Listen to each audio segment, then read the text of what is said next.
Hello students, তোমাদের সকলকে নবম অনলাইন ক্লাসে স্বাগত জানাচ্ছি। করোনা ভাইরাসের কারণে আজ সকল কিছু স্তব্ধ। আমরা সবাই গৃহবন্দীর মতো জীবনযাপন করছি। আমাদের শিক্ষা ব্যবস্থা ব্যাহত হচ্ছে। তাই আমাদের অধ্যক্ষ মহোদয় doctor father George Kamal Rozario CSC তোমাদের পড়াশোনাকে কন্টিনিউ করার জন্য, তোমরা যেন পড়াশোনাকে সঠিকভাবে চালিয়ে নিতে পারো এই করোনার মধ্যেও, সেই জন্য অনলাইনে ক্লাসের ব্যবস্থা করেছেন। তোমরা ফেসবুক পেজে আমাদের একটা গ্রুপ খোলা হয়েছে, এনডিসিএম অনলাইন ক্লাস। সেখানে গেলে তুমি আমাদের ক্লাসগুলো দেখতে পারবে। সেই জন্য আমি অধ্যক্ষ মহোদয়কে অশেষ ধন্যবাদ জানাচ্ছি। তো সেই ধারাবাহিকতা আমি আজকে তোমাদের সামনে হাজির হয়েছি। আমি উৎপল দত্ত, প্রভাষক গণিত বিভাগ, নবম কলেজ ময়মনসিংহ। তো আমাদের আজকে পড়ার বিষয় হচ্ছে উচ্চতর গণিত দ্বিতীয় পত্রের ষষ্ঠ অধ্যায় কনিক্স। এই অধ্যায়টি তোমাদের জন্য খুবই গুরুত্বপূর্ণ, কারণ এখান থেকে এক সেট প্রশ্ন পরীক্ষায় আসে 10 মার্কস, 3টার মতো এমসিকিউ আসে, ইভেন প্র্যাকটিক্যাল এখান থেকে একটা প্রশ্ন আসে, এবং এডমিশন টেস্টেও এখান থেকে প্রশ্ন এসে থাকে। তো আমরা চেষ্টা করব অনলাইনের মাধ্যমে তোমাদেরকে যতটুক ভালোভাবে তোমাদের কাছে পৌঁছানো যায় আমরা সেই চেষ্টা করব। যদি তোমাদের কোনো কোয়েশ্চেন থাকে তোমরা অবশ্যই ইনবক্সে আমাদের সাথে যোগাযোগ করবে। আমরা চেষ্টা করবো তোমাদের প্রশ্ন উত্তরগুলো দেওয়ার। আমরা কোনিক শুরু করার আগে তোমাদেরকে আমরা বলে নিই যে কোনিক জিনিসটা কি। কোনক জিনিসটা কি? কোনিকের উৎপত্তি হচ্ছে কোনক থেকে। কোনক কি? কোনক হচ্ছে এরকম একটা জিনিস যে আমরা অনেক সময় ঝালমুড়ি খেতে গেলে দেখি কোন আইসক্রিমের সাথে এরকম একটা কোনকের সম্পর্ক আছে। তো আমরা আজকে যে জিনিসটা বলবো সেটা হচ্ছে কোনিক। কোনিক হচ্ছে সেকশন অফ কোনক, অর্থাৎ একটা সমবৃত্ত ভূমিক কোনককে যদি আমরা একটা সমতলের সাহায্যে ভিন্ন ভিন্ন অ্যাঙ্গেলে কাটি তাহলে যে ভিন্ন ভিন্ন শেপগুলো পাবো সেই শেপগুলো হচ্ছে একটা কোনিক। তো সমবৃত্ত ভূমিক কোনক কি? তো দেখো, আমরা যদি এখানে দুইটা কোনক লক্ষ্য করি, তো দুইটা কোনকের শেপ হচ্ছে দুই রকম। একটা এদিকে একটু মাথাটা উঁচু এবং একটা হচ্ছে এদিকে প্লেন। অর্থাৎ আমরা সমবৃত্ত ভূমিক কোনক বলতে মিন করতেছি যার মাথাটা এরকম প্লেন থাকবে, অর্থাৎ দেখতে অনেকটা বৃত্তের মতো এই শেপ। অর্থাৎ এই মাথাটা যার থাকবে হচ্ছে এই বৃত্তের মতো একটা শেপ, আমরা সেই কোনকটা কি বলবো? সমবৃত্ত ভূমিক কোনক। এখন আমরা কোনকটা কীভাবে ফর্ম হয় সেটা একটু দেখি। কোনকের উৎপত্তি হচ্ছে কোনক থেকে, অর্থাৎ একটি উলম্ব রেখা, এর সাথে একটি তির্যক রেখা যদি আমরা নিই, যে রেখাটি এখান থেকে এখানে এটার সাথে 90 ডিগ্রি কোণ উৎপন্ন করবে, এখানেও 90 ডিগ্রি কোণ উৎপন্ন করবে, তাহলে উলম্ব রেখাটিকে আমরা বলি হচ্ছে অক্ষরেখা।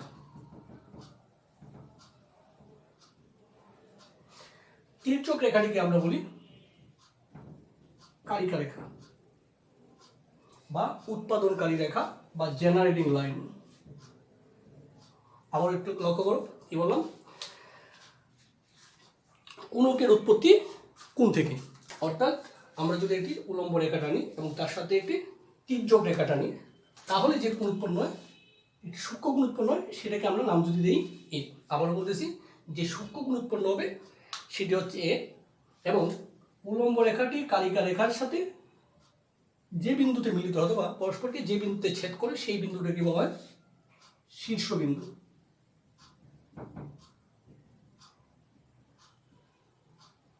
যাকে আমরা ইংলিশে বলি ভার্টেক্স। এখন শীর্ষকে কেন্দ্র করে অক্ষের চতুর্দিকে ঘূর্ণনের ফলে কালিকা রেখাটি, আবারও বলতেছি, শীর্ষকে কেন্দ্র করে কালিকা রেখাকে অক্ষরেখার চতুর্দিকে ঘূর্ণনের ফলে এক জোড়া সমবৃত্ত ভূমিক কোণক তৈরি হবে। এরকম এক জোড়া সমবৃত্ত ভূমিক কোণক তৈরি হবে। তাহলে সেটা কিরকম দেখি একটু। এই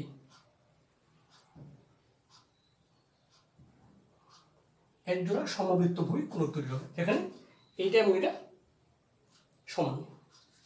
তাহলে এই যে কোণটা উৎপন্ন হয় এই কোণটাকে বলা হয় শীর্ষকোণ, কারণ এই বিন্দুকে বলা হয় কোণিকের শীর্ষবিন্দু।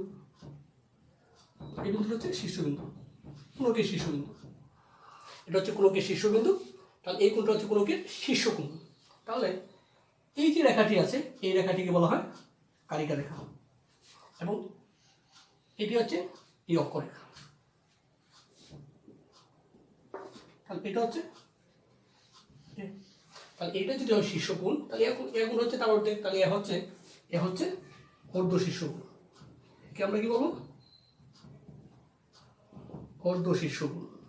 এবং বললাম যে আমরা যে ফর্মটা পাবো সেই ফর্মের এই যে বিন্দুটা আছে সেটা হচ্ছে কোণকের শীর্ষবিন্দু, এই যে রেখাটা আছে সেটা হচ্ছে কালিকা রেখা, অর্থাৎ আমাদের কোণকের যে যে ধারগুলো আছে এগুলো সব দিকে থাকবে।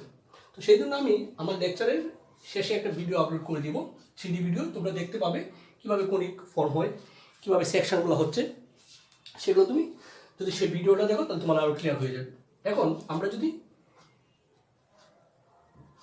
এই কোণকটাকে একটি তলের সাহায্যে যদি আমরা কাটি, তাহলে তলের সাথে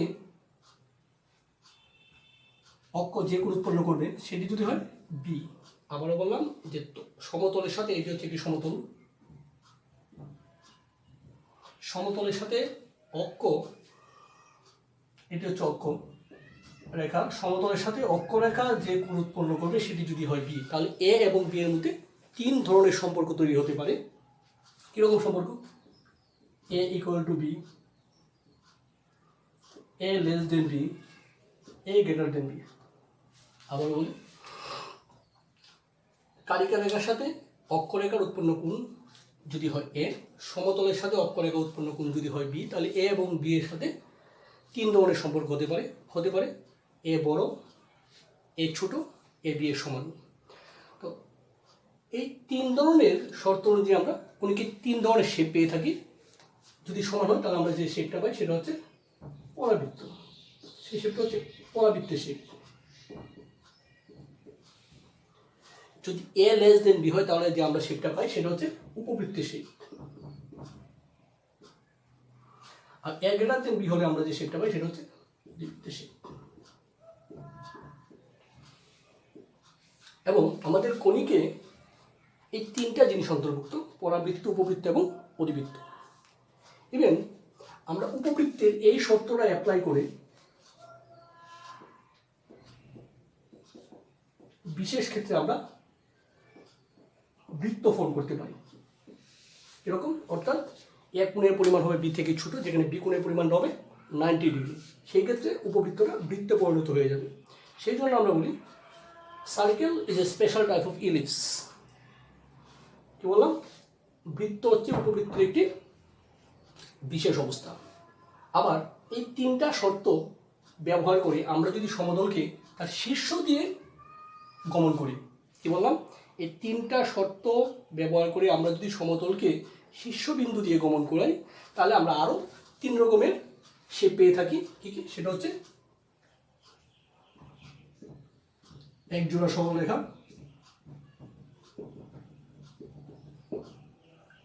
আর পাই একটি সরলরেখা,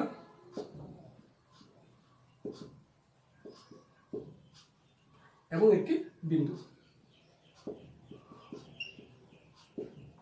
তাহলে আমরা একটি সমতলের সাহায্যে এক জোড়া সমবৃত্তভূমি কোণকে যদি আমরা সেকশন করি তা আমরা মোটামুটি এই 7 ধরনের শেপ পেয়ে থাকি। কি কি শেপ? পরাবৃত্ত, উপবৃত্ত, অধিবৃত্ত, বৃত্ত, এক জোড়া সরলরেখা, একটি সরলরেখা এবং একটি বিন্দু।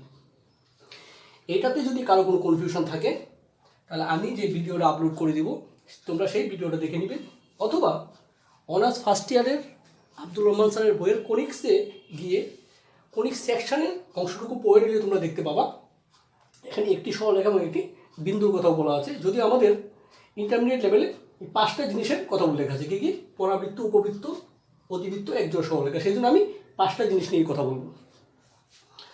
এবং এই 3টাকে বলা হয় কণিকের উপজাত। কণিকের উপজাত তোমরা বলতে পারো কণিকের উপজাত কি? এটাকে ইংলিশে বলা হয় ডিজেনারেটেড কনিক্স। অর্থাৎ এই শর্তগুলো মেনে আমরা যদি সমতলকে শীর্ষবিন্দু দিয়ে গমন করাই তাহলে যে শেপগুলো পাওয়া যায় সেইগুলোকে বলা হয় কণিকের উপজাত। তো যেহেতু আমাদের বইগুলোতে পরাবৃত্ত, উপবৃত্ত, অধিবৃত্ত, বৃত্ত এবং এক জোড়া সরলরেখা নিয়ে কথা আছে, আমরা সেগুলো নিয়েই কথা বলবো। যদি আমরা কণিকের মধ্যে প্রথমে বলে দিয়েছি এই 3টা জিনিস অন্তর্ভুক্ত, আমরা স্পেশালি এই 3টা নিয়ে কথা বলবো।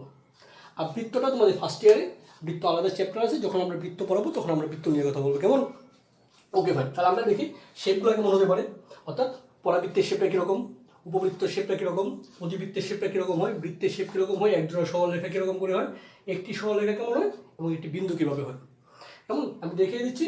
আবার আমি তোমাদেরকে বলে দিলাম যে তোমাদের কনফিউশন হলে তোমরা 3D ভিডিওটা পরে যেটা আপলোড করে দিব সেটা দেখে নিবে, অথবা আব্দুর রহমান স্যারের বইয়ের অনার্স ফার্স্ট ইয়ারে যে আব্দুল রহমান স্যারের বইটি আছে সেই কণিক অধ্যায় থেকে তোমরা সেকশনটাকে বললে এখানে এই 7টা জিনিসের ব্যাপারে তোমরা দেখতে পাবে। একটি সরল এবং একটি বিন্দুর আলোচনা আছে। কেমন? আমরা যাই এখন কণিক সেকশন। কেমন? আমরা যে তলের কথা বললাম, তল হচ্ছে এরকম একটা প্লেন জিনিস। আমাদের পক্ষে এখন আমরা তলের পরিবর্তে আমি একটা তোমাদেরকে কাঁচির দিয়ে কেটে দেখাচ্ছি। সেটা কীরকম? আমরা যদি প্রথমে তলটাকে যদি আমি এটার সাথে এ এবং এক কোণ এবং বি কোণের পরিমাণ যদি সমান করে নিই, তাহলে আমার তলটা হয়ে যাবে এরকম। অর্থাৎ আমার তলটা যদি কারিকা রেখার সমান্তরাল করে নিই, তাহলে এ সমান কী হবে? বি হবে। তাহলে আমরা যদি কারিকা রেখার সমান্তরাল করে যদি আমি সেকশন করি, আবার মনোযোগ দেবো, কারিকা রেখার সমান্তরাল করে যদি সেকশন করি, তাহলে যে শেপটা পাবো সেই শেপটা হবে এরকম। আর এই শেপটা হবে হচ্ছে কিসের শেপ? পরাবৃত্তের শেপ। এই শেপটা হবে পরাবৃত্তের শেপটা। দেখো, আমরা যদি এটাকে একটু কাটার চেষ্টা করি, তাহলে শেপটা কেমন হবে? আমাদের এই যে জিনিসটা আছে, আমরা এটাকে যদি এটা সমান্তরাল করে যদি কাটার চেষ্টা করি, কারিকা রেখা, এটা হচ্ছে আমাদের কারিকা রেখা। দেখো, এটা হচ্ছে আমাদের কারিকা রেখা। আমি যদি এটা সমান্তরাল করে যদি কাটি, দেখো বোঝা যাচ্ছে? ক্লিয়ার? দেখো, আমি যদি এটা সমান্তরাল করে কাটি, তাহলে যে শেপটা পাওয়া যাবে, এই শেপটাই হচ্ছে পরাবৃত্তের শেপ। আমরা এখানে একটা শেপ পাচ্ছি। শেপটা কেমন? শেপটা হচ্ছে এই শেপ, এটা হচ্ছে পরাবৃত্তের শেপ। তা মাথায় রাখতে হবে, এই শেপটা যে সবসময় নিচের দিকে থাকবে এরকম না। অর্থাৎ তোমাকে মাথায় রাখতে হবে, দেখতে হবে এরকম। সেটা উপরের দিকে মুখ করে থাকতে পারে, ডান দিকে মুখ করে থাকতে পারে, বাম দিকে মুখ করে থাকতে পারে। যেমন মনে করো এটা কলম, এরকম থাকলেও কলম, এরকম থাকলেও কলম, এরকম থাকলেও কলম। কেমন? তাই আমাদের মাথায় রাখতে হবে এই শেপটা হচ্ছে পরাবৃত্তের শেপ। তা আমরা আমাদের শেপগুলো মাথায় রাখতে হবে। আমরা যখন গ্রাফ অঙ্কন করবো, তখন আমাদের এই শেপগুলো খুব কাজে দেয়। এখন আসুন, আমরা যদি তলটাকে a লেস দেন বি করে কাটি, অর্থাৎ আমরা বলেছি এ কোণের পরিমাণ হবে কি? তাহলে এটা যদি হয় সমান্তরাল, খেয়াল করো, যদি কারিকা রেখা সমান্তরাল হয় তাহলে হবে হচ্ছে এ আর বি সমান। তাহলে আমি যদি একটু ঘুরিয়ে দিই, তাহলে কী হবে? এ ছোটো হয়ে যাবে। আবার খেয়াল করো, আমি যদি সমান্তরাল করে ধরি তলটাকে, তাহলে এ আর বি কোণ সমান হয়। তাহলে আমি যদি এটাকে একটু ঘুরিয়ে দিই, অর্থাৎ এ থেকে সামান্য যদি বড় হয়ে যায়, তাহলেও কী হবে? একটু ঘুরে যাবে। তখন আমার যে শেপটা পাওয়া যাবে, তখন আমি কাটবো কীরকম? তখন আমাদের সেকশনটা করবো হচ্ছে, আগে ছিল সমান্তরাল, এখন সমান্তরাল না, এখন কাটবো হচ্ছে একটু অ্যাঙ্গেল করে কাটবো। একটু অ্যাঙ্গেল করে যদি কাটি, আগে দেখো, আগে ছিল সমান্তরাল, আগে কাটা ছিল সমান্তরাল, এখন আমরা একটু আগে ছিল সমান্তরাল, অ্যাঙ্গেল করে কাটলে আমাদের শেপটা হবে এই শেপ। এবং এই যে শেপটা পাবো সেটা হচ্ছে উপবৃত্ত। সেটা কিরকম? আমরা যদি এই যে নির্দেশ ছিল, আমরা কী করবো? অ্যাঙ্গেল করে কাটবো। অর্থাৎ এই অ্যাঙ্গেল করে কাটবো। খেয়াল করো, যদি আমরা অ্যাঙ্গেল করে কাটি, তাহলে আমাদের যে শেপটা পাওয়া যাচ্ছে, খেয়াল করো, তাহলে যে আমরা যে শেপটা পাবো, সেই শেপটা হচ্ছে কি? পরাবৃত্তের শেপ। ওটা উপবৃত্তের শেপটা কি? শেপটা হচ্ছে এরকম। তাহলে এটা হচ্ছে উপবৃত্তের শেপ। কেমন? এ থেকে বি বড় হবে এবং বি যদি 90 হয়ে যায়, দ্যাট মিনস তলটা যদি অক্ষরেখার সাথে লম্ব হয়, দেখো, তলটা যদি অক্ষরেখার সাথে লম্ব হয়, তাহলে বি কোণের পরিমাণ হয় 90 ডিগ্রি। তাহলে আমরা কীরকম শেপ পাবো? আমরা বৃত্ত পাবো। কীরকম? আমরা যদি এইটা হয় আমার এক জোড়া কণিক, আর এটাকে আমি যদি এরকম করে কাটি, এরকম করে যদি কাটি, তাহলে আমরা এরকম একটা শেপ পাবো, এরকম একটা বৃত্তের মতো শেপ পাবো, এই শেপ।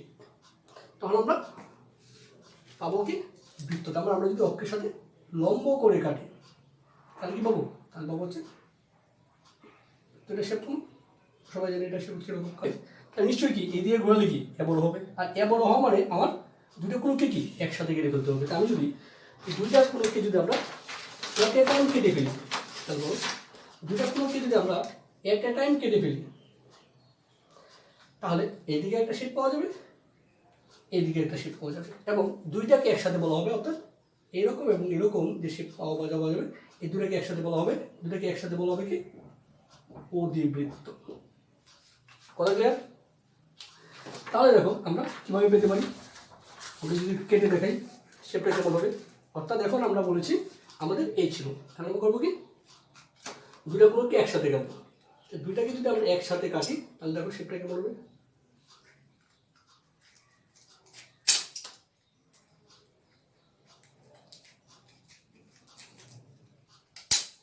আমরা দুটা কোণকে যদি একসাথে কাটি তাহলে দেখো আমাদের কি শেপটা হয়, এই শেপ। অর্থাৎ এইদিকে একটা শেপ, আবার কি এইদিকে একটা শেপ, তাহলে সেটা হচ্ছে অধিবৃত্ত। এখন আমরা আবার বলেছি এই তিনটা শর্ত মেনে আমরা যদি এই কাজগুলোকে আমরা শীর্ষবিন্দু দিয়ে গমন করাই তাহলে পাওয়া যাবে একজনের সরলরেখা, একটি সরলরেখা এবং একটি বিন্দু। আমরা আবার প্রথম থেকে শুরু করি। দেখো যদি এ সমান বি হয়,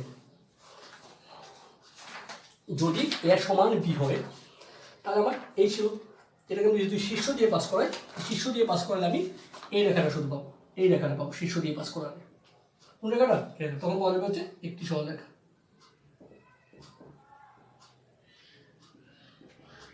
একটি সরলরেখা।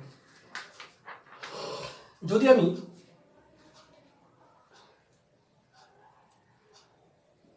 এ লেস দেন বি করি, অর্থাৎ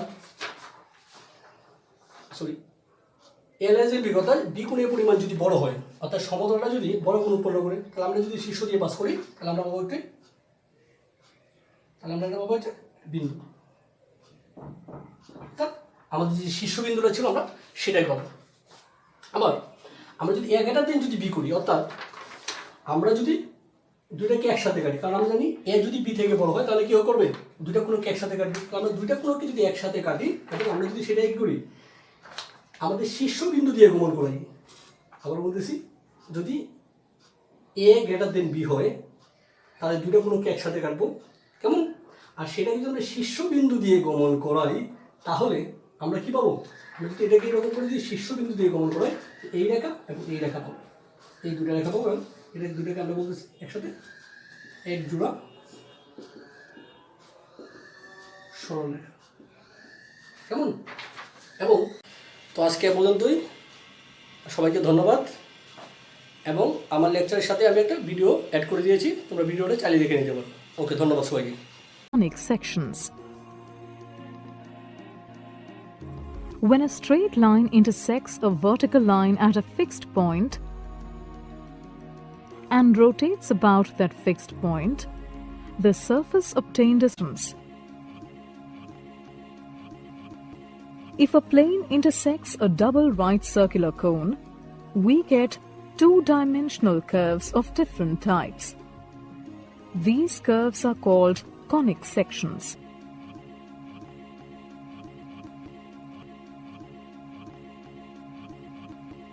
Depending on the angle made by the plane with the vertical axis of the cone, the plane can cut the cone in three different ways.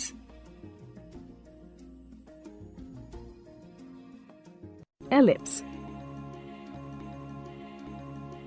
When the plane intersects the double right circular cone in such a way that the angle between the plane and the axis is greater than the vertex angle, we get a closed curve called an ellipse. When the plane is perpendicular to the axis, the ellipse becomes a circle. Thus, a circle is a special type of ellipse. Parabola.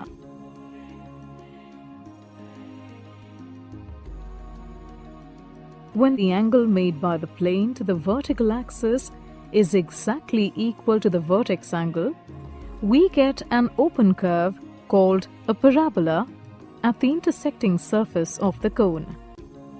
Hyperbola. If the plane intersects the vertical axis at an angle smaller than the vertex angle, the plane intersects both the naps of the cone to form an open curve called a hyperbola, which has two disjoint curves. Degenerate conics. If the plane intersects the double right circular cone at its vertex, the ellipse becomes a point, the parabola becomes a line, and the hyperbola becomes two intersecting lines. The figures so obtained are called degenerate conics.